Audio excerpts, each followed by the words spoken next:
a Câmara de Comércio Brasil-Canadá e também parabenizar pela programação, que está excelente. E antes de passar a palavra para os nossos palestrantes, eu vou ser a moderadora.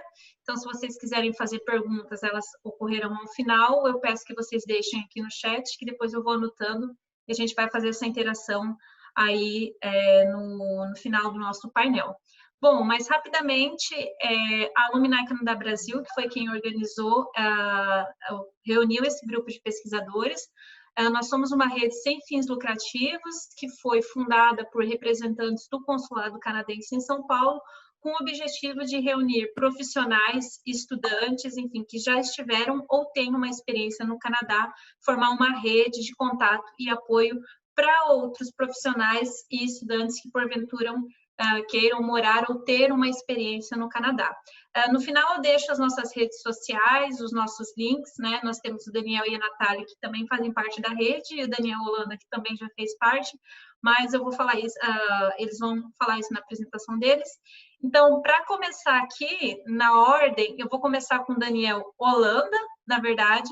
Eu vou falar rapidamente só sobre um pouquinho do Daniel e depois ele pode continuar a apresentação, começar a apresentação dele.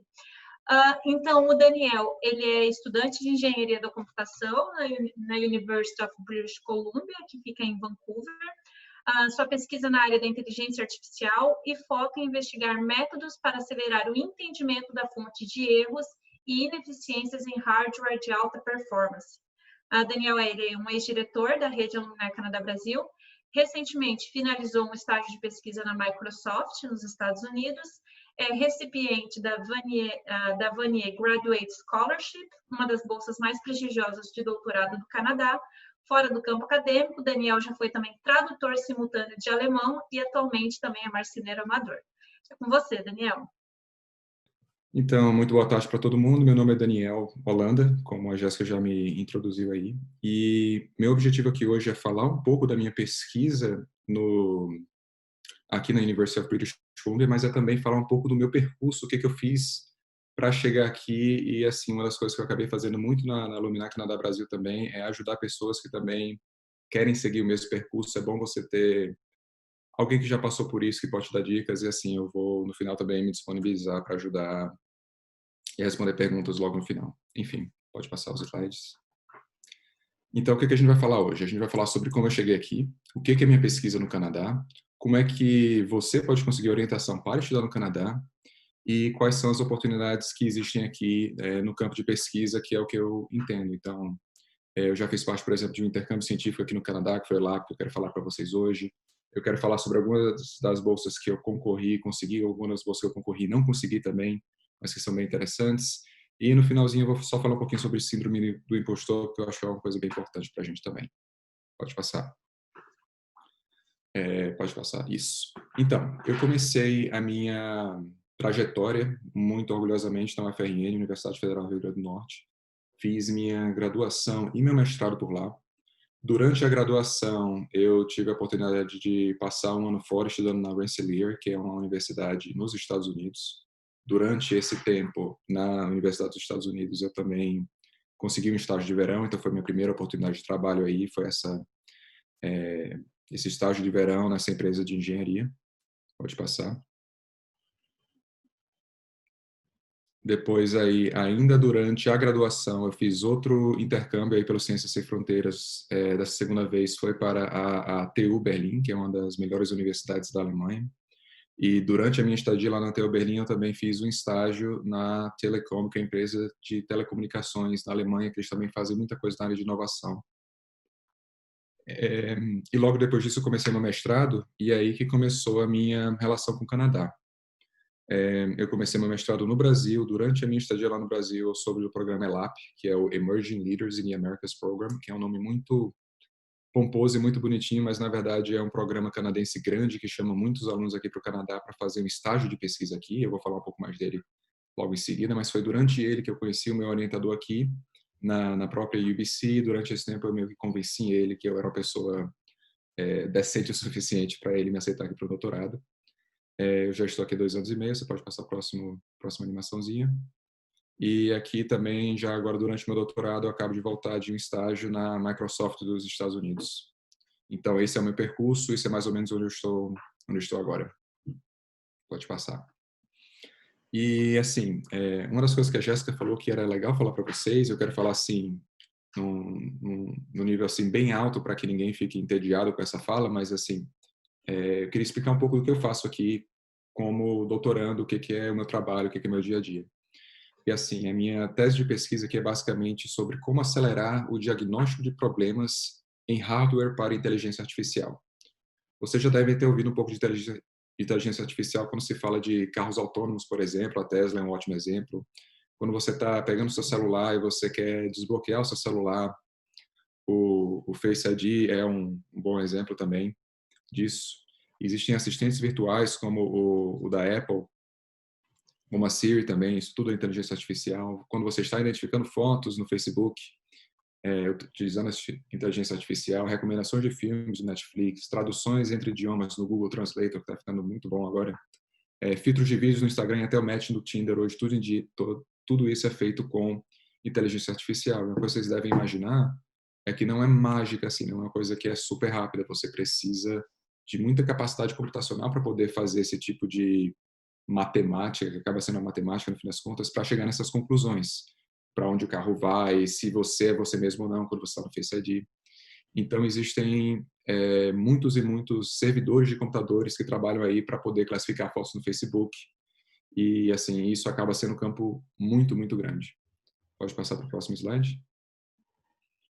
E aí, já que existe tanta demanda para isso, tantas pessoas utilizando cada vez mais esses serviços, existe a necessidade de que se faça um hardware especial justamente para acelerar esse tipo de computação.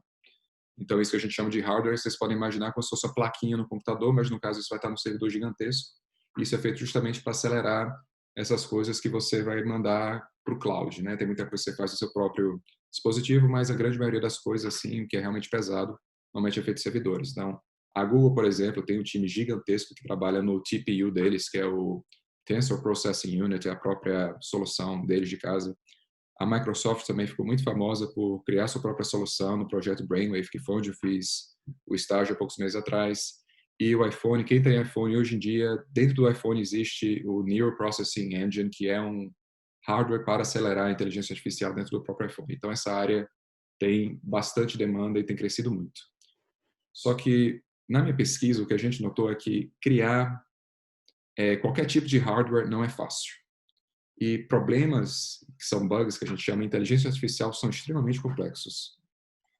E se problemas de inteligência artificial são complexos e problemas em hardware são complexos, quando você junta os dois, acaba que fica uma confusão horrível e pessoas, empresas, acabam que demoram, que passam muito tempo para poder achar esses problemas. Então, eles perdem deadlines, eles só podem enviar, assim, esse time to market para eles, esse tempo que você tem para conseguir as soluções é uma coisa muito importante. Então, quanto mais rápido você consegue desenvolver essas soluções, melhor é, menos engenheiros você precisa.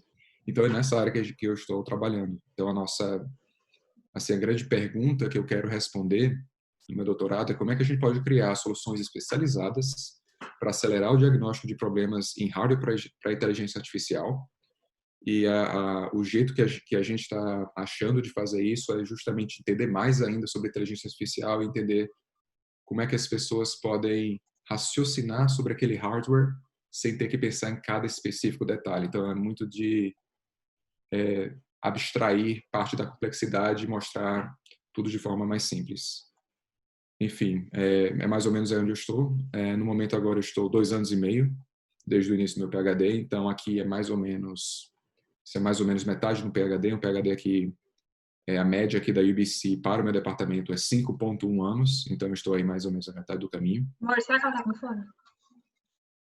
Eu tenho 5 publicações internacionais nessa área, um Best Paper Award, acabei de fazer o estágio, estou fazendo minha qualificação mês que vem, espero que dê tudo certo. Então, e aí eu queria falar sobre essa trajetória e o que eu acho que isso seria interessante, assim, da minha parte, compartilhar do que eu tenho experiência própria. A primeira coisa, eu imagino que essa é uma coisa que a Jéssica vai falar até mais tarde, para você, como é que você consegue orientação para chegar aqui, porque o processo aqui é bem diferente do processo brasileiro. E uma coisa que, assim, eu acho bem interessante é que a própria rede Alumni Canadá Brasil, ela tem um programa de mentoria, que cada vez mais vem crescendo, mas o foco dela não é em números, eles não querem que tenham um grande número de pessoas lá, mas assim, eles focam muito na qualidade. Então, o que acontece é que um mentor, no caso já fui mentor há alguns anos, o Daniel Araújo já foi mentor, o que a gente faz é que a rede, na verdade, ela escolhe para a gente pessoas para a gente mentorar e a gente vai ajudar elas, tipo, como é que você faz um currículo aqui para enviar para a universidade? Como é que você acha um orientador? Qual é o processo aqui? Como é que você faz para achar uma bolsa? Isso é fácil, difícil? Como é que é a sua área? Então, assim, é meio que uma coisa que muitas empresas fariam como serviço, essa rede acaba fazendo de graça e acaba sendo extremamente interessante para quem quer entender como chegar aqui e realmente ter uma pessoa que já fez isso e está ali disposta a ajudar. Então, essa é a primeira dica que eu queria dar. Outra coisa que é muito interessante, se você estiver no Brasil agora, ouvindo a gente, você for aluno de ou graduação mesmo, ou mestrado ou doutorado, o próprio governo canadense oferece uma bolsa dele mesmo, não é da CAPES, não é do CNPq, é só do governo canadense, que é chamado Emerging Leaders in the Americas Program, que você basicamente tem que contatar um professor de universidade fora do Brasil, tem que contatar um professor no Canadá, você convence ele que vale a pena trabalhar com você por 4 a 6 meses, e esse professor no Canadá, no caso, ele aplica para essa bolsa para você fazer um estágio de pesquisa aqui no Canadá. Então, assim, a minha porta de entrada no Canadá foi esse programa, é uma coisa que eu acho que é extremamente interessante.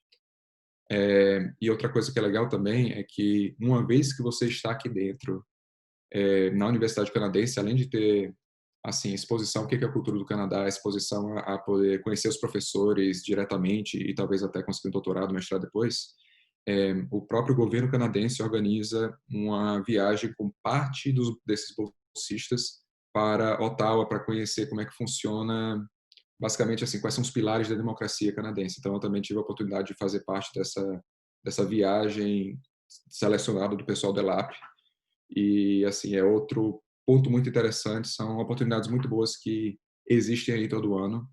E esse ano talvez tenha sido um pouco afetado por conta do coronavírus, mas ano que vem, com certeza, isso vai acontecer.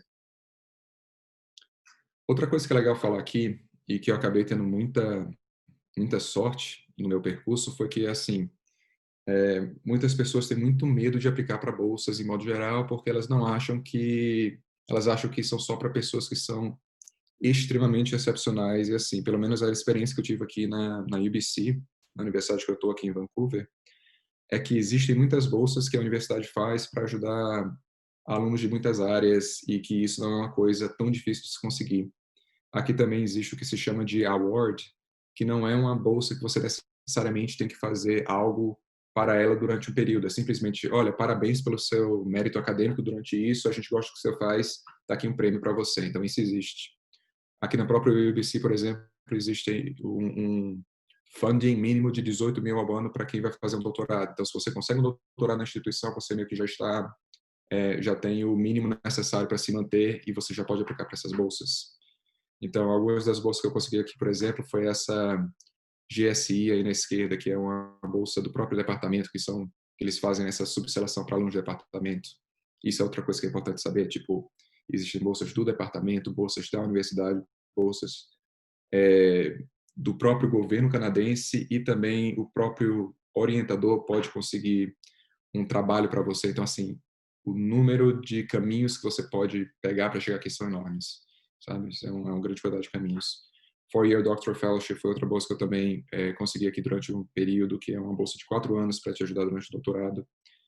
E International Doctoral Fellowship é uma bolsa de 30 mil que eles dão aqui também, que é extremamente interessante também.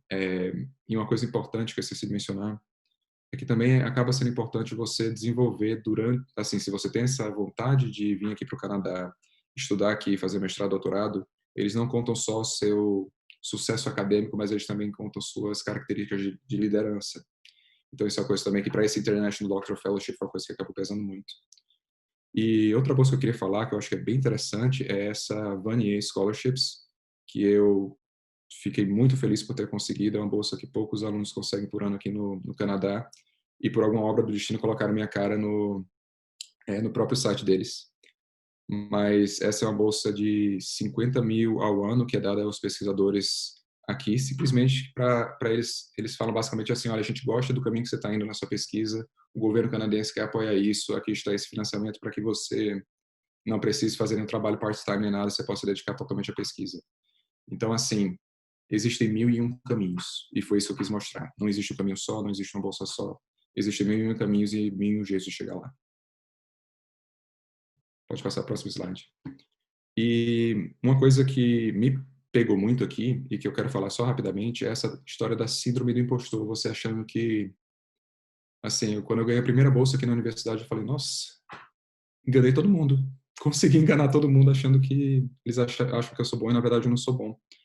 E isso eu percebi, assim, quando eu fui lá para aquele Emerging Leaders in the Americas Program, que é um nome muito pomposo para o que é, todo mundo que estava lá estava com o rabo entre as pernas, porque eles estavam achando que eles também eram impostores ali, sabe? Então, isso é uma coisa que foi impressionante ver aqui, principalmente alunos de pós-graduação, pessoas sentem muito isso, e, assim, não se sinta desestimulado para tentar essas bolsas, porque é normal você achar que aquilo é para pessoas extraordinárias, porque eles fazem toda essa propaganda, mas, na verdade, isso está aqui para pessoas de verdade, como eu e você. Então, assim, eu estimulo muito pessoas a correr atrás disso, porque não é impossível.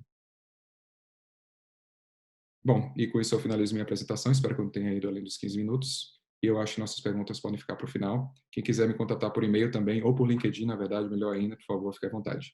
Obrigado.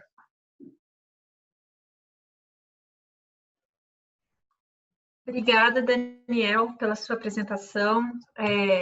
Eu, particularmente, também gostei muito da questão da síndrome do impostor, falo por experiência própria.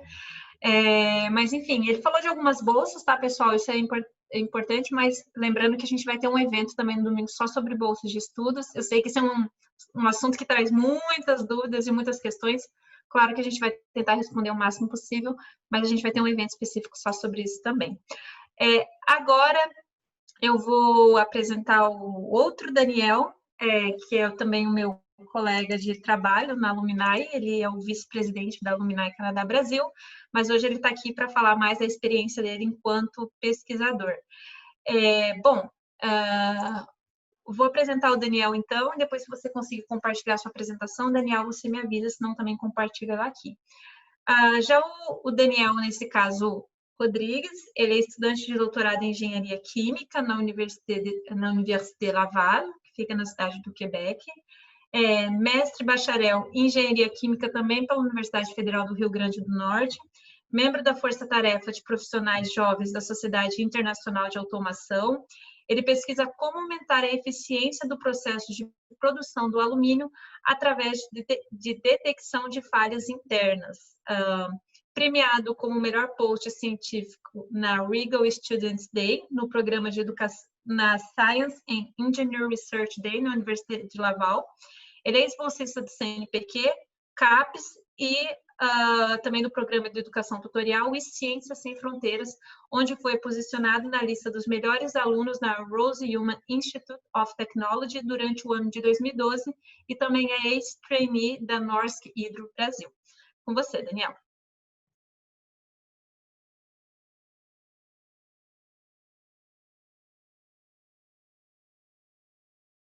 Sendo bem vista.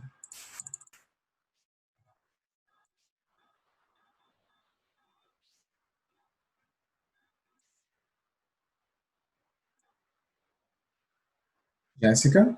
Nós estamos vendo, mas estamos vendo a sua vista de apresentador, não a vista... Sim. Ok, então deixa eu mudar aqui a forma de apresentar do Zoom. Se eu fizer assim...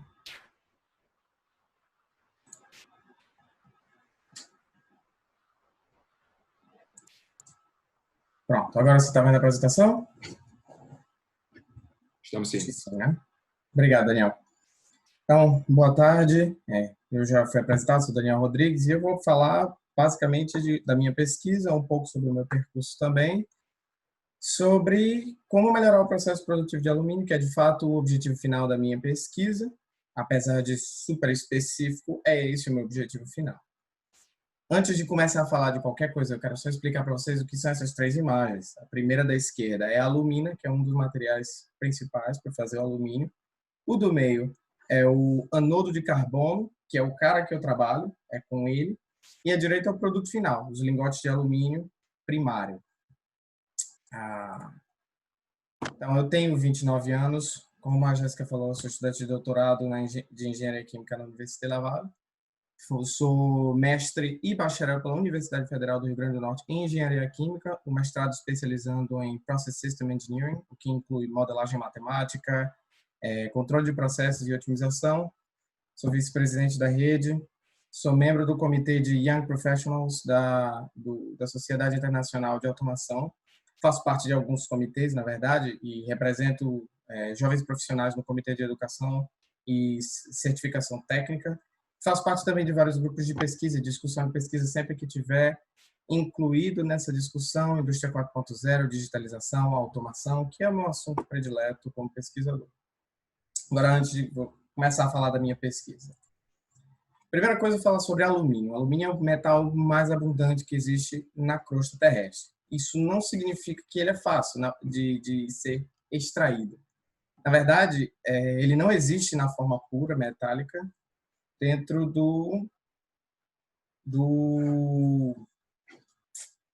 como uma forma pura. A gente precisa, na verdade, extrair um minério que chama bauxita. E ele é tão estável na forma que ele existe dentro da natureza que a gente tem que gastar muita energia para extrair. Para dizer a verdade, 3 quilos de alumínio metálico para produzir isso é a mesma quantidade de energia que a gente usa para pegar um carro Nissan Leaf elétrico e rodar 250 km.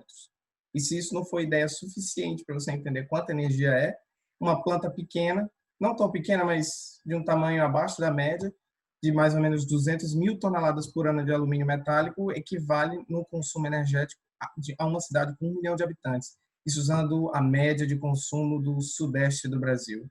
Mas se gasta tanta energia assim, por que a gente continua usando esse metal?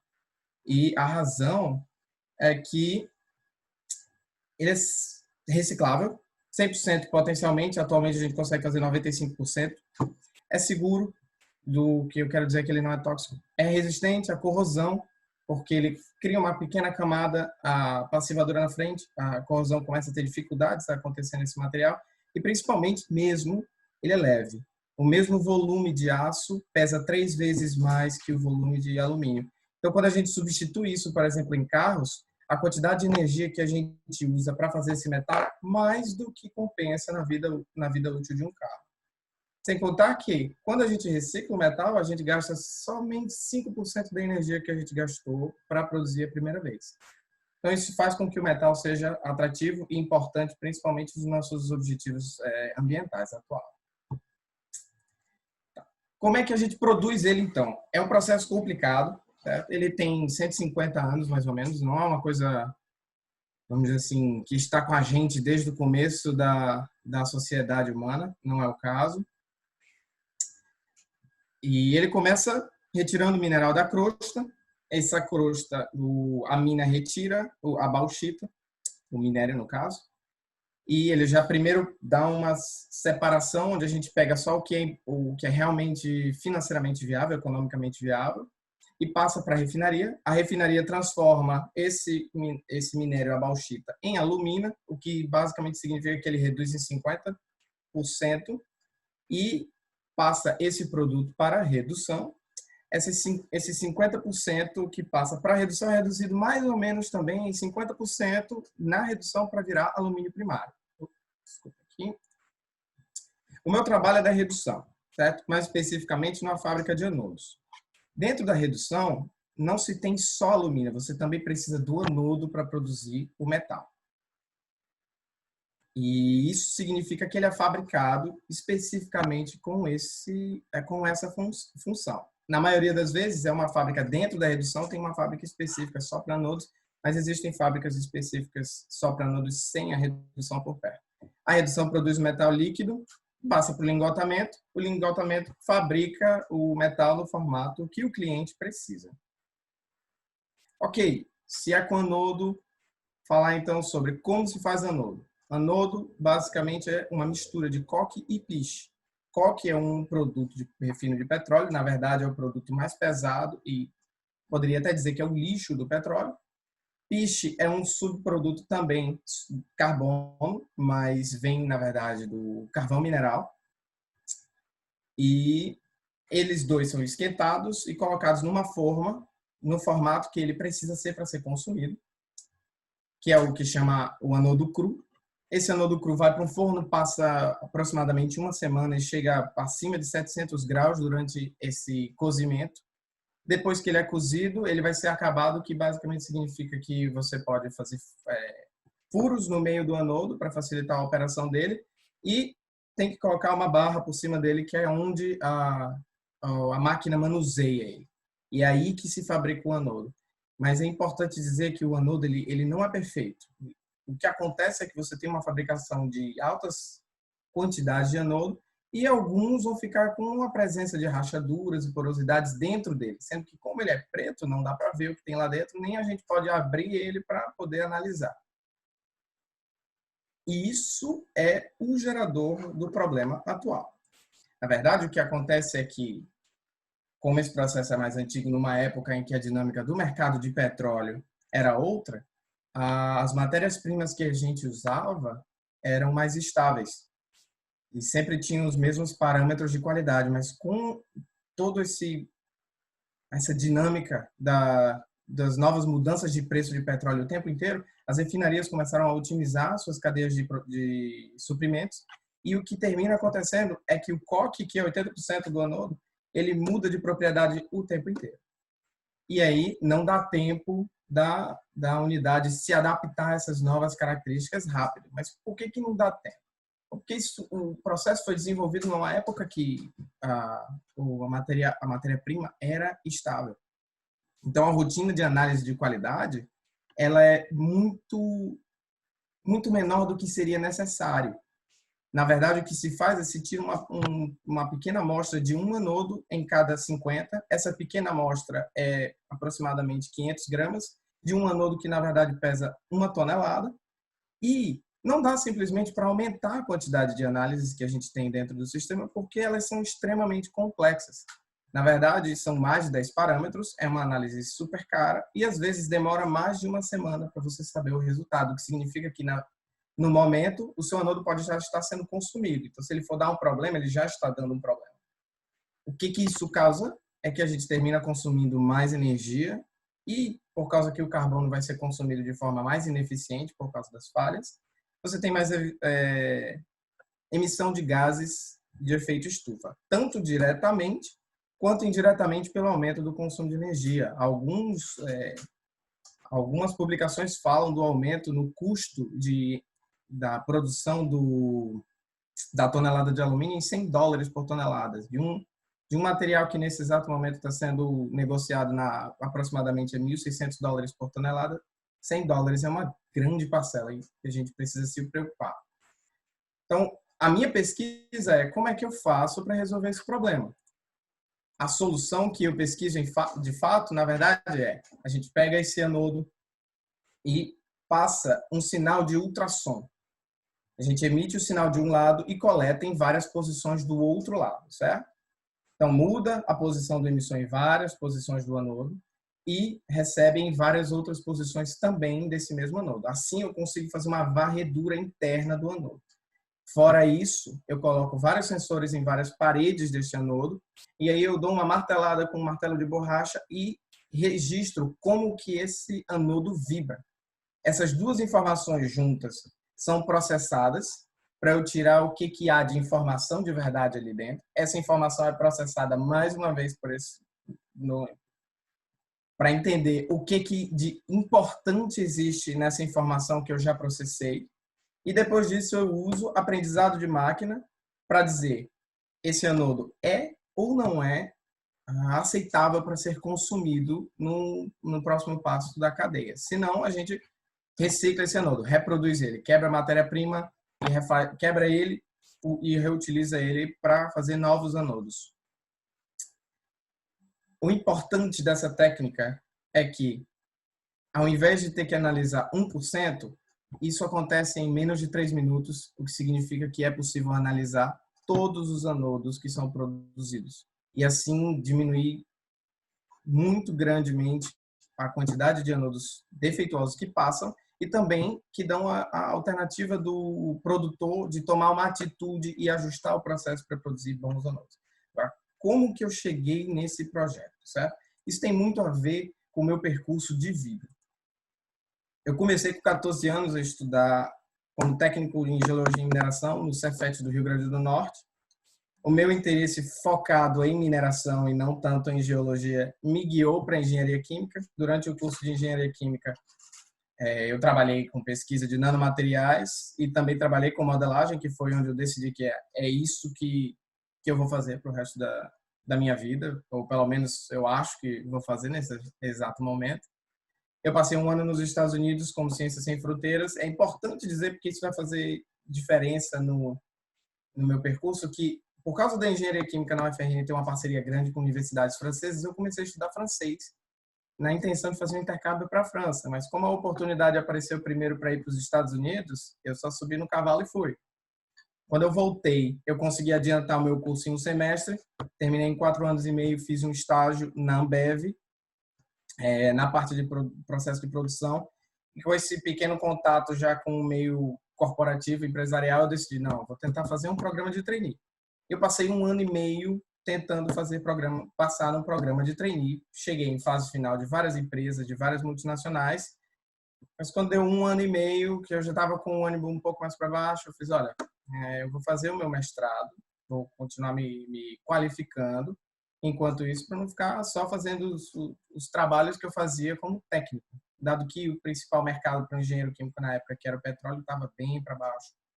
E eu recebo um e-mail de um programa de trainee que eu decido, olha, esse vai ser o último que eu vou tentar, depois disso eu vou focar no mestrado, que foi o programa de trainee da Norsk Hydro, uma multinacional norueguesa que produz alumínio e tem uma boa parcela da cadeia no Brasil. E aí eu passei. E não parei o mestrado, fiz os 2 ao mesmo tempo, o mestrado na UFRN e trabalhando em Belém.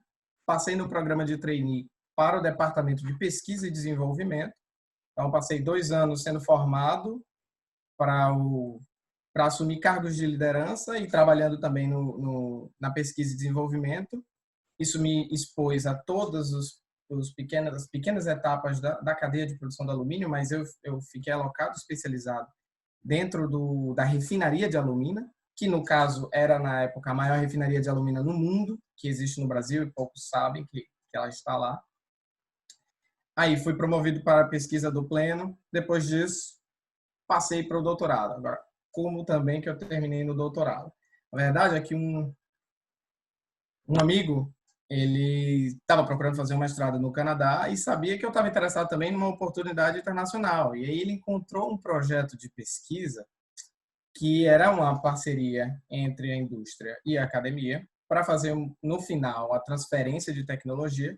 Eu estava procurando um engenheiro químico que já fosse mestrado, com experiência em pesquisa e desenvolvimento, especialista em modelagem matemática, tivesse experiência na indústria de alumínio e falava inglês e francês. Veja só que o francês aqui eu não planejei. Eu sabia porque eu tinha me educado antes, mas não fazia parte do meu plano vir para o Quebec como falante de francês. Foi uma coisa muito mais da minha carreira. E parece que colocaram o meu nome na vaga. Só eu era engenheiro químico, mestre, pesquisador, especialista em modelagem e controle de processo, trabalhava na indústria de alumínio e falava inglês e francês, mesmo que o meu francês não fosse essas coisas todas, né?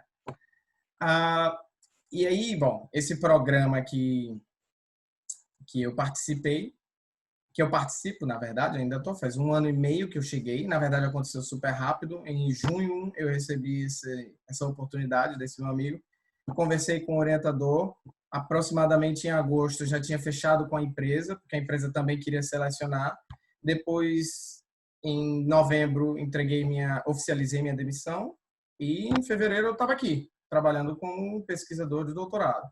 E a minha bolsa, que eu vim com uma bolsa, ela na verdade não é de um instituto governamental, ela vem da empresa, que é a Alcoa, que tem uma parceria muito forte com a Ulaval e o Instituto de Pesquisa Regal, que são especializados em alumínio. Cabe dizer que 90% do alumínio produzido no Canadá está aqui no Quebec, fica perto da cidade, certo?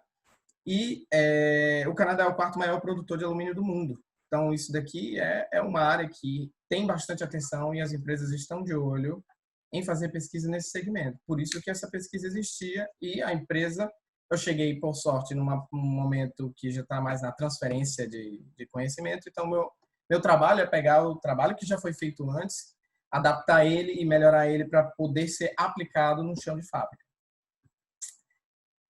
E eu queria finalizar com a minha apresentação falando uma pequena frase que eu acho que, vamos dizer, sumariza o meu percurso para chegar aqui, que é: quanto mais eu me preparo, mais sorte eu tenho. Porque o que aconteceu comigo já foi um pouco diferente de alguém que estava sempre procurando. Eu me preparei a minha vida inteira para seguir uma carreira e, eventualmente, uma oportunidade que caiu perfeitamente com o meu perfil, se abriu e eu fui lá e agarrei. Obrigado pela atenção. Se alguém quiser me adicionar no LinkedIn, é só tirar uma foto desse slide, que o código QR vai me levar para o LinkedIn. E é isso aí. Obrigada, Daniel. Acho que o pessoal conseguiu tirar a foto aí. Caso se as pessoas não conseguirem, Daniel, se você quiser colocar o seu link ali no chat também, tá? Coloco sim. Tem algum problema? Mas, bom, e agora podem me perguntar o que quiserem. Vou ter maior prazer em responder. Obrigada, Daniel. Agora eu vou inserir a Natália, tá? A gente vai correr um pouquinho para conseguir, enfim, deixar um tempo aí para as perguntas para vocês. Enfim, agora a palavra é com a Natália. Ela é pesquisadora e pós-doutoranda em imunologia na University of Toronto. Durante a graduação em biologia pela UFMT, ela foi Research Summer Student na University of Calgary. Durante o mestrado em biologia celular, também pela UFMG, fez estágio de pesquisa na Université de Rennes, na França. E durante o doutorado em imunologia, foi bolsista do Ciências Sem Fronteiras, desenvolvendo parte de seu projeto no Instituto Clínico Humanitas, na Itália. Ela já publicou mais de 23 artigos científicos em revistas de impacto na comunidade científica internacional. Atualmente, ela pesquisa moléculas do sistema imunológico capazes de regular a resposta do organismo contra o vírus da gripe, visando o desenvolvimento de uma vacina universal. É com você, Natália.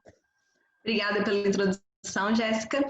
Então, primeiramente, boa tarde a todos e a todas aqui presentes, e eu gostaria de agradecer o convite da CCBC para poder estar aqui hoje celebrando o Dia do Canadá e podendo também falar um pouco da pesquisa que eu tenho desenvolvido aqui na Universidade de Toronto.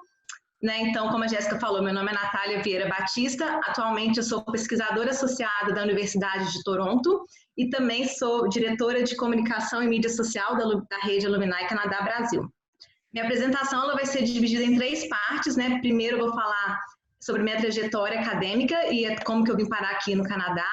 Depois eu vou falar brevemente, dando algumas dicas, de como conseguir fazer pós-doutorado aqui no Canadá.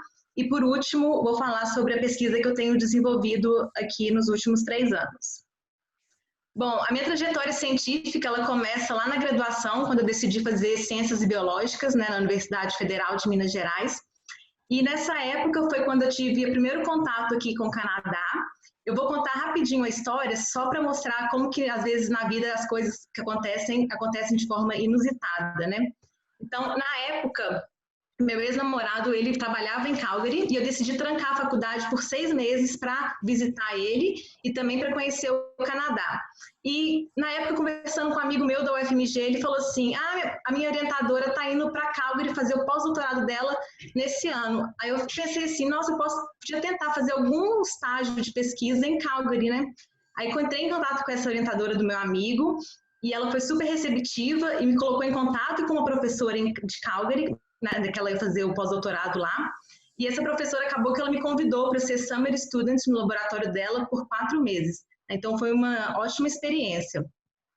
E depois eu terminei a graduação em Belo Horizonte, e comecei a fazer o mestrado no laboratório dessa professora que me ajudou a fazer o estágio em Calgary. E durante o mestrado aconteceu outra coisa inusitada. Eu estava assistindo uma palestra de 2 professores franceses e no final da palestra eles mostraram um pouco sobre a universidade e falaram que eles tinham interesse em fazer colaboração com pesquisadores do Brasil. Então, saindo da palestra, já fui conversar com a minha orientadora, falei para ela o que eu tinha ouvido lá e ela ficou interessada, entrou em contato com esses professores e ela acabou fazendo uma colaboração com eles, e com isso eu passei 3 meses do mestrado fazendo um estágio de pesquisa na Universidade de Rennes. E nessa época, então, eu estava, né, já tinha conhecido, né, o Canadá e a França, eu estava, né, admirada com novos países, novas culturas, e como a ciência é feita fora do Brasil, e eu pensei assim, acho que eu devia tentar fazer o doutorado fora, né? E na época eu apliquei para fazer o doutorado numa universidade na Escócia, pelo Ciências Sem Fronteiras, e também, ao mesmo tempo, apliquei para um doutorado em Portugal, no Instituto Gulbenkian de Ciência. Mas, infelizmente, eu não fui selecionada para nenhuma das duas e voltei para BH para fazer o doutorado lá em imunologia. Mas eu sempre ficava de olho nos editais que abriam, né? Que antigamente era mais comum, hoje em dia, infelizmente, né, diminuiu um pouco. E acabou que eu consegui aplicar para uma bolsa pelo Ciências Sem Fronteiras para fazer o doutorado sanduíche na Itália, né? Então, eu passei 18 meses do doutorado em Milão, no Instituto Clínico Humanitas, né, desenvolvendo parte do meu projeto. E depois eu voltei para BH, terminei o doutorado e pensei assim, eu acho que agora é a hora de tentar voltar para o Canadá, porque eu tinha gostado muito do país, é um país muito aberto, né, para imigrantes, estudantes, trabalhadores, e o nível da pesquisa, da ciência aqui desenvolvida é muito alto. Então, eu comecei a aplicar para fazer pós-doutorado e consegui uma vaga aqui em Toronto, na Universidade de Toronto, para fazer pós-doutorado em imunologia, né? Isso foi em 2017. E, na época, eu era financiada pelo um projeto do CIHR, que é o Canadian Institute of Health Research. E, na semana passada, acabou que eu fui promovida, né? Hoje em dia, o título que eu tenho é o de Research Associate, que é uma pesquisadora associada. É uma posição que não existe no Brasil, mas ela é como se fosse uma continuação do pós-doutorado, né? As funções que você tem no laboratório são praticamente as mesmas, só que você tem um pouco mais de responsabilidade e você é um pouco mais livre para fazer a sua pesquisa. Mas você continua fazendo a pesquisa no laboratório de um outro professor, de outro pesquisador. E o projeto também, hoje em dia, também é financiado por esse CIHR. Né? E o que eu aprendi com toda essa experiência? Eu acho que não existe, né, uma receita assim, para o sucesso, foi o que o Daniel Holanda comentou. Eu acho que cada caso é um caso, né? Então existem várias receitas possíveis, mas eu acredito que existem alguns ingredientes que são importantes, né, para alcançar o sucesso. Eu acho que a oportunidade é a principal, mas a oportunidade, às vezes, ela cai no nosso colo, né, como que aconteceu com o Daniel Rodrigues. Às vezes a gente tem que correr atrás da oportunidade e muitas vezes, né, a oportunidade não existe, mas a gente pode conseguir criar ela, que foi, por exemplo, o meu exemplo lá no Summer Students para Calgary, né? E junto com ela tem a iniciativa, porque não adianta nada ter uma oportunidade, né, aparecendo na sua porta, mas você não fazer nada com ela. E outro ingrediente importante que eu acho é o preparo e competência, porque muitas vezes quando você aplica para um trabalho ou uma bolsa, eles vão pedir o currículo, vai ter uma entrevista, vai ter uma carta de intenção, então você tem que mostrar por que eles, né, devem te contratar, devem pagar aquela bolsa para você. E um outro ingrediente que não é essencial, mas eu acho que ajuda muito, né, como eu dei o exemplo lá do meu Summer Student em Calgary, que é o networking e as conexões, né, que não é essencial, mas se tiver alguém lá para te ajudar, facilita bastante. E o que eu acho mais importante é a persistência, né? Muita persistência. Porque, como eu falei, eu apliquei para fazer o doutorado em Portugal, na Escócia, e não deu certo, e depois acabou que eu consegui fazer parte dele na Itália. E eu não mencionei, mas quando eu apliquei para pós-doutorado aqui em Toronto, na verdade eu tinha aplicado primeiro para Montreal, depois eu apliquei para uma outra vaga em Toronto, recebi não nas duas aplicações, e na terceira tentativa que eu consegui. Então, acho que tem que persistir mesmo. E o que eu achei mais difícil na época, aplicando para pós-doutorado, era para achar as vagas, né? Porque elas existem, mas, né, onde achá-las? E eu vou dar algumas dicas aqui. Então, eu acho assim, que se você procurar os sites da Sociedade Canadense da sua área de estudo, né? No meu caso, é a Sociedade Canadense de Imunologia. Eles têm uma seção lá de carreiras, que eles mostram as vagas de pós-doc e outras vagas até. Se você for no site das universidades ou de centros de pesquisas, também eles têm as vagas disponíveis de pós-doutorado. Outra forma também, sites de busca de emprego. Aqui no Canadá, esse Indeed é comum. Tem esse Nature Careers, que você pode encontrar também. E até acho que tem que ser criativo. Até mesmo se você colocar no Google pós-doc na área X, na cidade X, que vai aparecer algumas opções. E não posso deixar de falar da rede Alumni Canadá Brasil, né, que a gente está presente em várias mídias sociais, por exemplo, no nosso Instagram, no Facebook, a gente sempre posta quando a gente sabe de alguma bolsa, vaga de pós-doc ou doutorado em outros níveis. E outra forma também é entrar em contato com possíveis laboratórios. Nesse eu acho mais arriscado, porque quando você vê uma vaga já exposta, quer dizer que eles têm financiamento, né? Eles conseguem pagar o pós-doutorando. Caso você decida mandar um e-mail para um laboratório, tem que ver se o professor vai aceitar, está aceitando novas pessoas no laboratório, se ele tem financiamento. Às vezes ele vai te aceitar, mas você vai ter que aplicar para uma bolsa por conta própria. E o que eu fiquei sabendo esses dias, que eu nem achava que era possível, parece que em British Columbia, em Quebec, você até consegue fazer pós-doutorado voluntário, que muita gente às vezes pode tentar fazer por alguns meses para pegar experiência, né? Mas aqui em Ontário, eu não sei como é que é, porque parece que o sindicato limita o valor mínimo que eles pagam para o pós-doc, então não sei se consegue voluntário, mas nesses outros províncias talvez seja uma opção. E agora eu vou falar um pouco, né, do projeto de pesquisa que eu venho desenvolvendo nesses últimos 3 anos aqui em Toronto. E esse projeto, ele foi feito no laboratório da doutora Tanya Watts, do Departamento de Imunologia aqui da Universidade de Toronto, com financiamento do CIHR. E o projeto que a gente desenvolve aqui é para tentar achar uma vacina universal contra a gripe, que seria uma forma de prevenção para o surgimento de novas pandemias. E rapidinho eu vou dar uma introdução sobre a gripe, só mesmo para explicar, né, a importância de ter uma vacina universal contra a gripe. A gente sabe que a gripe ela é causada pelo vírus influenza, é uma doença respiratória infecciosa, e ela é responsável por cerca de 3 a 5 milhões de casos severos e por cerca de 500 mil de mortes todo ano. E além disso, existe um grande risco do surgimento de novos surtos locais e até mesmo pandemias. Aqui a gente tem um diagrama aqui mostrando as últimas pandemias, as maiores, né, dos últimos anos, sendo que a maior delas foi da gripe espanhola, né, que matou mais do que a Primeira Guerra Mundial. Então a gente vê que isso é uma questão de, assim, igual a gente tem um caso agora do coronavírus, então, assim, pandemias, elas podem surgir, digamos assim, do nada, né, então a gente tem que estar preparado. E antes de explicar como que a vacina universal funciona, eu vou explicar rapidinho como que a vacina que hoje em dia a gente tem para a gripe, como que ela funciona. Então, nessa vacina, existem pedaços mortos do vírus da gripe, né, que é injetado na gente, e com isso nosso organismo vai reconhecer essas proteínas do vírus e produzir anticorpos contra essas proteínas. E esses anticorpos, eles são específicos para a proteína. É como se fosse uma chave e fechadura, né? Então, é um encaixe perfeito, assim. Porém, o vírus da gripe, ele tem essa característica de mutar muito. Então, essas proteínas da superfície dele estão sempre mudando. E quando essas proteínas mudam, esse anticorpo que a gente produziu contra aquela proteína antiga já não vai conseguir reconhecer mais.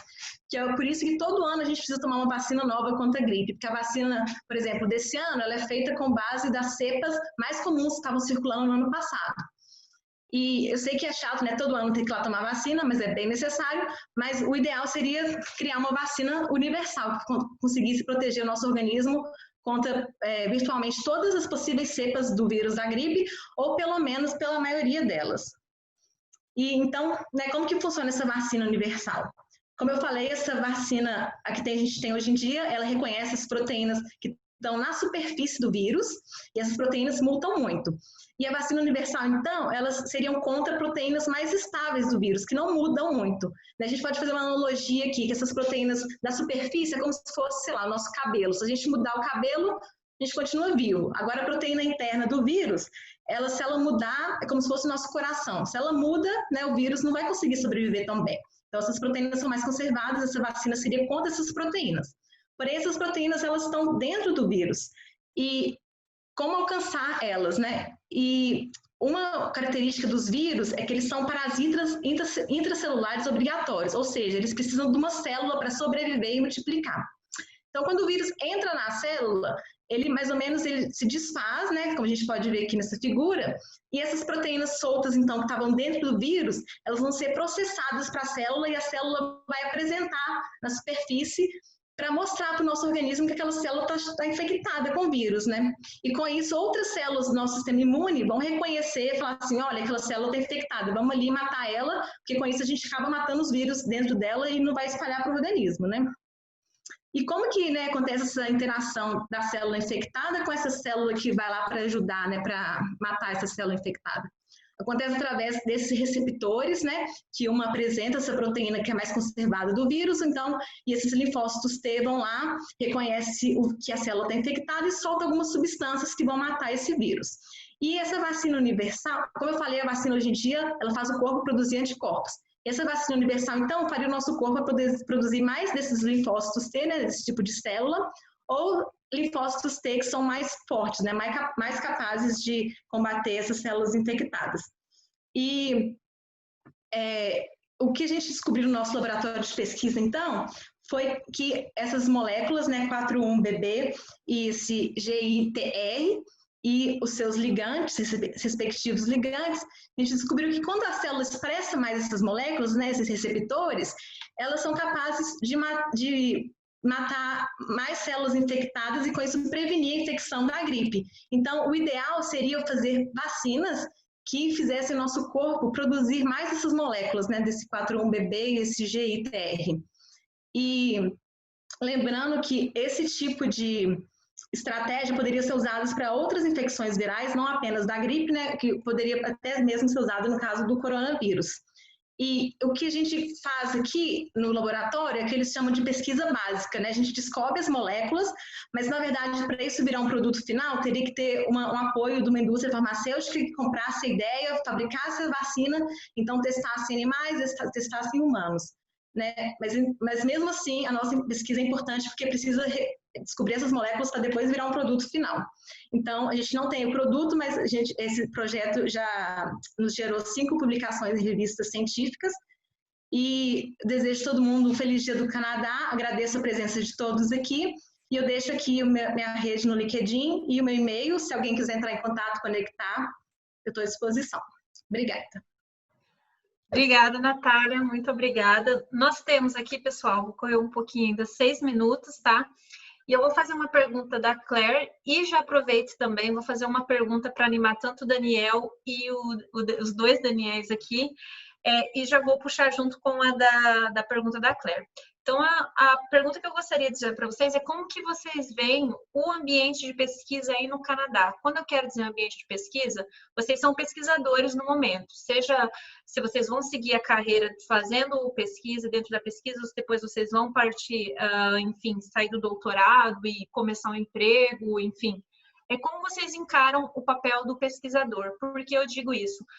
Às vezes aqui no Brasil nós temos um pouco a impressão de que o pesquisador, quando você perguntar o que você faz, eu faço doutorado, aí a pessoa pergunta, mas você não trabalha? Então acaba não tendo essa ideia de que o pesquisador ele não é um trabalhador. E a gente sabe que a pesquisa, a gente chamava na universidade o chão de fábrica, que é você estar aí desenvolvendo a ciência, descobrindo novas tecnologias, enfim, seja no setor da saúde, do Daniel da tecnologia ou da mineração, do caso do Daniel Rodrigues. Então, como que vocês veem esse âmbito? Vocês já podem responder e depois agradecer. E puxando com uma pergunta da Claire, ela diz o seguinte, se vocês pretendem seguir para a carreira acadêmica ou conseguir continuar na carreira acadêmica, ou se pretendem depois ir para a indústria, enfim, para outros domínios, e como vocês estão se preparando para seguir uma progressão de carreira? Eu posso responder rapidinho, que eu sei que a gente está com bem pouco tempo. Uma coisa que eu acho muito interessante aqui, pelo menos para a minha área, que é de engenharia de computação, é que existem alguns cargos na indústria que eles só aceitam o seu currículo se você tiver um doutorado. Então, são cargos como assim, na Microsoft, na Google, existem cargos lá que se você não tiver um doutorado, se você tiver um mestrado, eles não querem nem ver seu currículo. Então, assim, é uma visão, é uma coisa bem diferente do Brasil. Então, para mim, em específico, eu pretendo acabar o meu doutorado e me integrar à indústria, possivelmente no futuro, talvez, como quase com a forma de aposentadoria, virar um professor. Mas a minha ideia, por enquanto, seria essa de realmente ir para a indústria. E, como você falou aqui, pesquisa não tem financiamento só do governo também. Assim, parte do que eu recebo aqui também como pesquisador vem da Intel, vem de empresas. Então, assim, é algo que aqui conta bastante. A inovação aqui é bem diferente do que se vê no Brasil, o que para a gente é uma coisa que é fantástica. Obrigada, Daniel. Natália, Daniel? Eu vou dar meu depoimento, então. Eu acho que aqui, realmente, quem tem mestrado e doutorado é visto com outros olhos, que áreas como engenharia, que talvez no Brasil o pessoal não vai para o mestrado, que é comum fazer, por exemplo. E a minha intenção também é para ir para a indústria. Eu valorizo muito a área acadêmica e tudo, mas de acordo com a minha experiência, eu acho que eu vou tentar ir para outras áreas. E, por exemplo, pós-doc aqui, que eu acho que, né, é um pouco acima do doutorado, mas aqui eles você tem plano de saúde, você acaba que paga imposto também, mas você tem outros retornos que no Brasil você não vê. Então, acho que eles levam mais a sério, assim. Já eu, por exemplo, bom, primeiro é que eu já vim da indústria, já vim da parte de pesquisa e desenvolvimento direto de chão de fábrica e eu pretendo voltar. Não tenho nenhuma dúvida de que o meu perfil talvez não seja de ser um professor, nem pesquisador acadêmico. As direções são um pouco diferentes e eu já entendo que eu já me conheço o suficiente para saber que eu quero voltar para a indústria. Mas, sim, a pergunta sobre como que o Canadá vê o doutorando ou o mestrando é realmente diferente. O doutor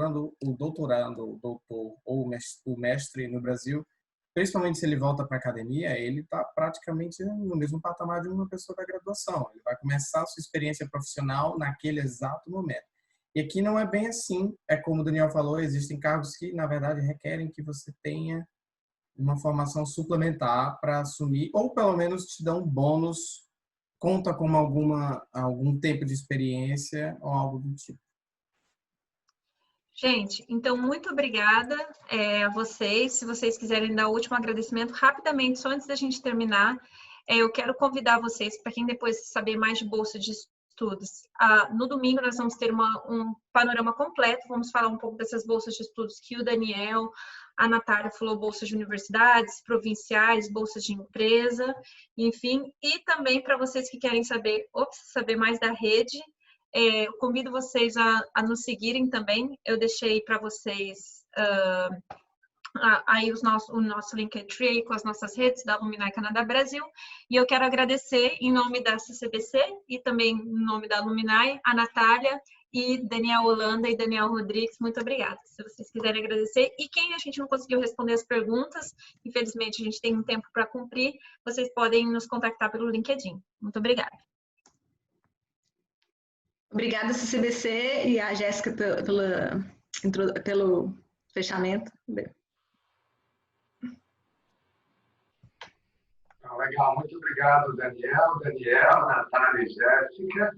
Realmente foi muito interessante, motivador, mais do que inspirador, eu acho que é motivador a gente ver os pesquisadores brasileiros fazendo sucesso no Canadá, em universidades de ponta no Canadá e no mundo, fazendo pesquisas que vão ajudar a mudar não só o cenário brasileiro ou canadense, mas o cenário mundial. São pesquisas realmente de alta relevância, o que nos dá orgulho de ter brasileiros produzindo realmente estudos interessantíssimos em parceria com universidades canadenses.